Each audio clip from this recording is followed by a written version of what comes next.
गायत्री माँ की लीला।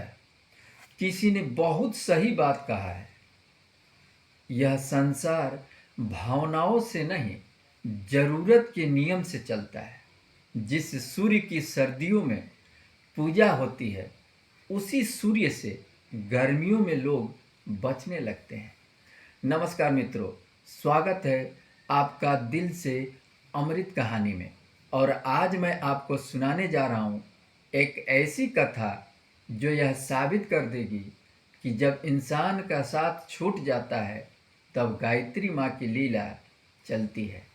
एक बुजुर्ग थे, कमज़ोर शरीर, हाथ में लाठी, लेकिन हृदय में गायत्री माँ का नाम। हर सुबह वे तालाब के किनारे टहलते हुए मन ही मन गायत्री मंत्र जपते थे। एक दिन उन्होंने जो देखा वह सामान्य नहीं था। तालाब से एक कछुआ बाहर निकला और उसी पल एक बिच्छू उछलकर उसकी पीठ पर चढ़ गया। कछुआ बिना विरोध किए धीरे धीरे पानी में उतर गया और बिच्छू को भी लेकर तालाब के उस पार तैरने लगा। बुजुर्ग सोच में पड़ गए, यह क्या रहस्य है, इसको जानना तो बहुत जरूरी है। क्या कछुआ बिच्छू की मदद कर रहा है? वे गायत्री माँ का नाम लेते हुए तेज चाल से दूसरे किनारे पहुँचे। वहाँ उन्होंने देखा बिच्छू उतर चुका था और एक मंदिर की ओर तेजी से बढ़ रहा था। मंदिर में एक युवक ध्यान में बैठा था, आंखें बंद, ओठों पर गायत्री मंत्र। बुजुर्ग का दिल कांप उठा। यह बिच्छू इसे डंक मार देगा। वे लाठी उठाने ही वाले थे कि तभी धरती कांप उठी। एक भयानक सांप उसी साधक की ओर फन फैलाए दौड़ रहा।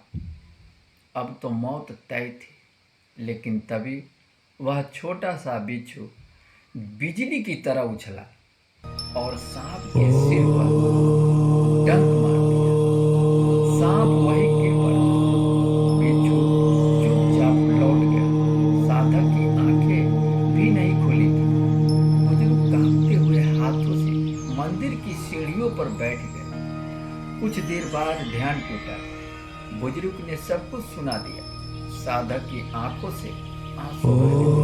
वह बोला, मैं तो केवल गायत्री माँ का नाम ले रहा हूँ और उन्होंने अपना बिच्छू भेज दिया मेरी रक्षा के लिए। उसी क्षण भीतर से एक आवाज आई, जब कोई मेरा नाम सच्चे मन से लेता है तो मेरी लाठी पहले ही चल चुकी होती है। दोस्तों, इस कथा का रहस्य, वह बिच्छू कोई साधारण जीव नहीं था, वह गायत्री माँ की दिव्य शक्ति था। और कछुआ वह प्रकृति का सेवक जो भक्त गायत्री माँ पर विश्वास करता है। उसकी रक्षा दिखाई नहीं देती, पर होती है जरूर। इस कहानी से हमें सीख यही मिलती है, अगर कोई आपके साथ अन्याय कर रहा है तो बदला मत लीजिए। गायत्री माँ की लाठी उठाइए, और अगर आप किसी को धोखा दे रहे हैं तो याद रखिए, जब पाप का घड़ा भर जाता है तो माँ की लाठी बिना आवाज किए गिरती है उस पे, और एक न एक दिन उसका अंत जरूर होता है।